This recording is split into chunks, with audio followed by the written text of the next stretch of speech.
होली के त्योहारों के बारे में डॉक्टर संदीप ने छात्र छात्राओं को विस्तार से दी जानकारी। मतदाता जागरूकता अभियान के क्रम में लॉर्ड महाकालेश्वर विश्वविद्यालय में वर्चुअल सभा का हुआ आयोजन। झांसी आगामी त्योहार होली और लोकसभा चुनाव में मतदाता जागरूकता अभियान के क्रम में संघर्ष सेवा समिति जनपद के विद्यालयों में वर्चुअल माध्यम से शिक्षकों और छात्र छात्राओं को मतदान की महत्वता और सौहार्दपूर्ण त्योहार मनाने के बारे में समझाने का कार्य कर रही है। इसी क्रम में बड़ा गांव गेट बाहर स्थित लॉर्ड महाकालेश्वर विश्वविद्यालय में वर्चुअल मीटिंग का आयोजन किया गया, जिसमें समिति के संस्थापक डॉक्टर संदीप सरावगी ने छात्र छात्राओं और शिक्षकों को मतदान की महत्वता के बारे में विस्तार से समझाया। इस अवसर पर डॉक्टर संदीप ने कहा, एक सशक्त, स्थायी और जन कल्याणकारी सरकार बनाने के लिए योग्य उम्मीदवारों का चुना जाना नितांत आवश्यक है।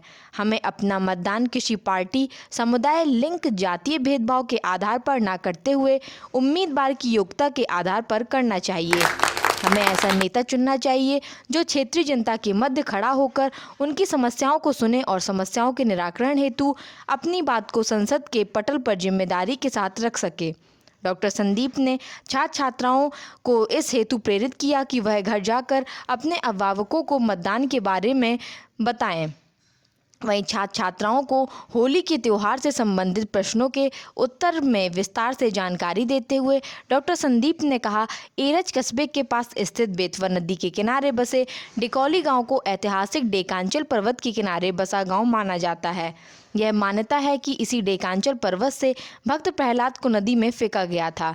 जिस स्थान पर भक्त प्रहलाद को फेंका गया था उसे वर्तमान समय में लोग प्रहलाद कुंड के नाम से जानते हैं।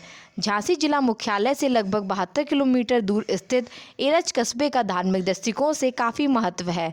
इस स्थान पर कई ऐसे अवशेष मौजूद हैं जिनके आधार पर इसे हिरण्यकश्यप की राजधानी माना जाता है।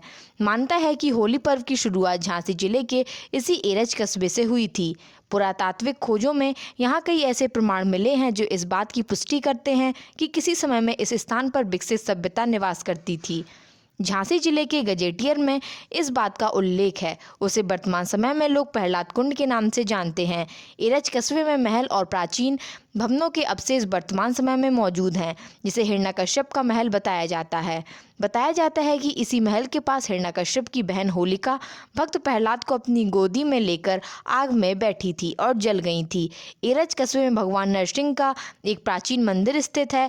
मंदिर में नरसिंह भगवान की मूर्तियां मौजूद हैं, जिन्हें देखने के लिए दूर दूर से लोग आते हैं। क्षेत्रीय पुरातत्व अधिकारी के मुताबिक यहाँ पुरातात्विक खुदाई में कई ऐसे साक्ष्य मिले हैं जो बताते हैं कि झांसी जिले का एरज कस्बा लगभग 3000 साल पुराना है। मीटिंग के अंत में डॉक्टर संदीप ने शिक्षकों और छात्र छात्राओं को होली की अग्रिम शुभकामनाएं भी दी।